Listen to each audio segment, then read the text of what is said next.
Eo anatrehan'izay zava-misy eto amin'ny firenena izay dia namosaka anivony ihany koa Andriamatoa Maurice Berant filohan'ny FIDEM ity mpanao politika ity indray dia nanindry ny tokony isian'ny fitoniana politika eto amin'ny firenena antoka iray ahafahana miomana tsara amin'ny fifidianana izany ity mpanao politika ity.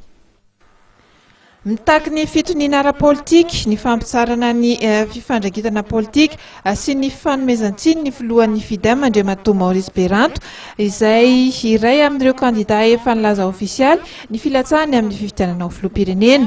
Ho azy dia fotoana tokony isian'ny fitoniana ary ampahafantarana ny malagasy ny tsara ho fantatra momba ny fifidianana izao mba ahafahany maneho ny safidiny. Ny aloha ny tena tiako tenena mikasika an'ilay fifidianana tsy miresaka hoe zay trouvé ny texte na hoe izy tokony napakevitra aminao. Ny zavatra takiko tokony avela ny malagasy tsirairay mba hanana saina milamina. Fifidianana foana anie no mitondra crise teto amintsika. Indray mitoraka ity zany enganeka tsy hitondra crise ny fifidianana. Hatramin'izay nasaina ny fidy ny voaka malagasy nefa tsy nazavaina taminy ahoana tokoa moa zany fifidianana zany. Zany tokony ataontsika miaraka. Dikan'izany zany tokony araka ny tenin'ny vazaha hoe calmer le jeu. Tsy tokony tady hoe aiza ny dysfonctionnement, aiza ny tokony dysfonctionnement. Zany foana ny tena olana misy eto amintsika eto. Mitady hoe iza nanoan'ilay fahadisoana. Raha misy dysfonctionnement firenena, ny lalana ray ihany fanamboarana zany dia tadiavina le alaolana. Action corrective dia ampiarina le action corrective mba tsy fianona alaolana intsony. Fa raha ohatra antsika ianao tondromolotra foana, ianao nanao zao tsy tafavoaka mihitsy ty firenena ty.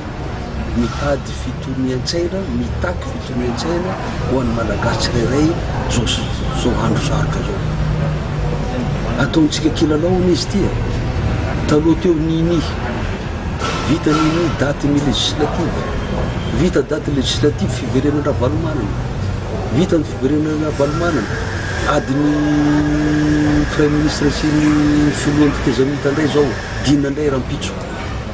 Antsika zany tsisy miezaka mihitsy mba hitondra filaminana eto na ambassadeur de France zany na ny Union africaine zany na antsika samby antsika eto zany fa tsala amin'olona miteny daholo fa hoe ty andamina an'ity firenena ty nefa zavatra ataontsika tsirairay tsy mifanaraka amin'izay fitiavana andamina firenena zay.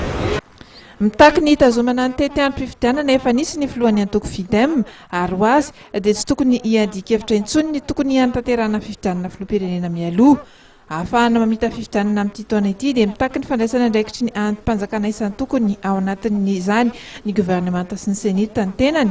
Anisan'ny takiany ity mpanao politika ity ihany koa ny tokony hamitan'ny vondrona iraisam-pirenena ny andraikitra tandrify azy ao anatin'izany ny fanohanana ara-bola sy ara-teknika ny fanatanterahana ny fifidianana.